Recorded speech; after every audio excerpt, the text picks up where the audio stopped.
My name is David Beskov, and I'm an HR strategist at Uppsala University, tasked with developing our management and managers. Today I'm going to talk about the full range leadership model. This model has its origins in the 1980s when a researcher named Bernard Bass formulated it for the first time. It has since then been thoroughly researched, and today 1/3 of all leadership research is based on this model. The full range leadership model is built on two continuums, from ineffective to effective leadership, and from passive to active leadership. The most passive leadership is also the most ineffective. It's the less fair leadership. This can be described as an avoidance of or an absence of leadership, where the leader does not assume a leadership role, does not exhibit leadership behaviors, but backs down from the role and from the responsibility of the leader. This has actually been shown to be a destructive form of leadership with high risks for both co-workers, the organization, and the clients or customers that the organization has. A much more effective leadership is the transformational leadership, but this also demands a lot more activity from the leader. Between the less fair and the transformational leadership, we have the transactional leadership, which can be subdivided into passive corrective, active corrective, and contingent reward. The passive corrective leadership is when the manager or leader says that if you do something wrong, I will correct you. And do not take an active part in the work or in leading the work when everything goes according to plan. So any deviation from the expected is corrected.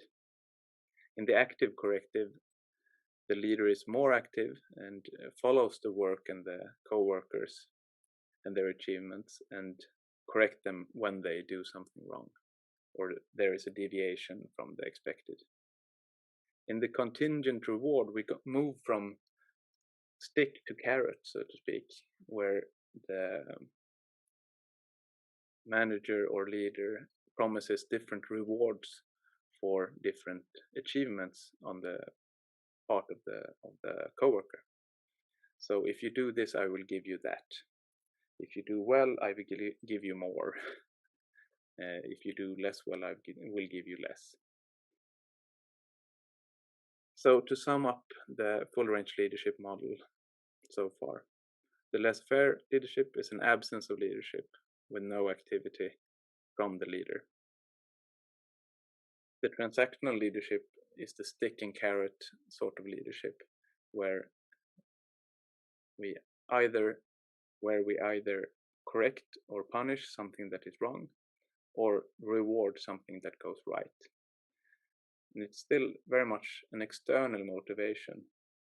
The manager or leader provides the motivation by threatening or rewarding the coworkers. In the transformational leadership, we have a much more internal motivation focus and development focus.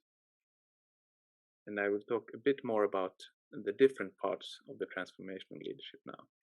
So there are actually 5 aspects of the transformational leadership. First out, we have the role model aspect.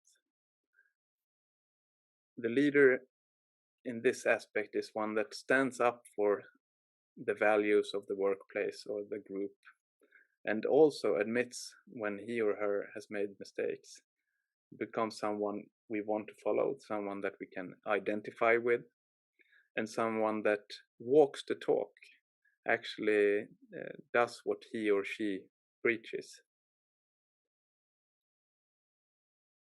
The second aspect is the shared vision part, where the leader builds and communicates shared positive visions for the future.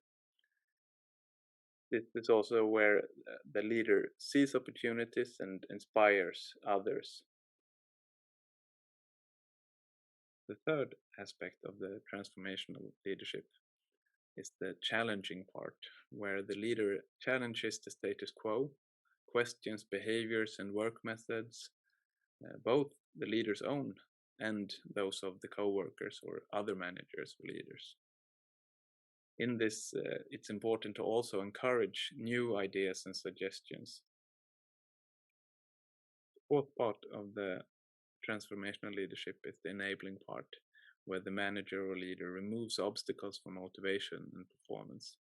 These obstacles can be internal obstacles regarding confidence or competence. There can be external obstacles, such as organizational obstacles or lack of resources or unnecessary bureaucracy. And the fifth part of the transformational leadership is the encouraging part, where the leader or manager pays attention to the co-workers, their needs and their development, to help them develop in the role, to help them develop the organization and what we are doing and how we're doing it. And in general, have a good knowledge and insight about what is important and necessary for the co-workers to grow and thrive. So these are the 5 aspects of the transformational leadership. I hope this will be of some use to you, and I hope to meet you in the future. Thank you.